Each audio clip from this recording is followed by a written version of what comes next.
মাত্র 40 মিনিট দূরত্বেই রয়েছে ভোলে বাবার মন্দির, কিন্তু যাওয়া করে যাওয়া হয়নি বিভিন্ন কারণে। তো আজকে সকালবেলা স্নান টান করেই বেরিয়ে পড়লাম ভোলে বাবার দর্শনের উদ্দেশ্যে। গোঘাট লোকাল ধরে পৌঁছে গেলাম আমরা তারকেশ্বর স্টেশনে। স্টেশনে কিন্তু অনেক পান্ডা ঘোরাফেরা করে, সঠিক পান্ডা ধরেই আপনারা পুজো দিতে যাবেন। আমরা এক পান্ডা ধরে মন্দিরের উদ্দেশ্যে রওনা দিই। মন্দিরে যাবার পথে অনেক দোকানও দেখতে পাবেন। কোথাও কচুরি বিক্রি হচ্ছে, কোথাও ফলমূল বিক্রি হচ্ছে, কোথাও ধাগা, কোথাও শঙ্খ, কোথাও শিবলিঙ্গ। বিশেষ করে আচারের দোকান অবশ্যই দেখতে পাবেন। পথে যেতে যেতে অনেক কিছু দেখতে দেখতে আমরা মন্দিরের উদ্দেশ্যে রওনা দিই। কোথাও শাকসবজি, কোথাও ফলমূল। ভোলে বাবা যদি চান তবেই কিন্তু তার দর্শন করতে পারবেন। অবশেষে পৌঁছে গেলাম মন্দিরে। হ্যাঁ, এখানে ছেলেদের কিছু নিয়ম আছে।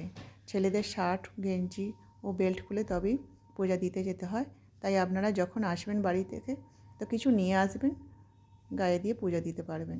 হ্যাঁ, দুধপুকুরে নামার আগে একটু সাবধান হয়ে নামবেন, শ্যাওলা আছে। আমরা দুধপুকুরে নেমে হাত মুখ ধুয়ে মাথায় জলের ছিটা দিয়ে পূজা দিতে চললাম।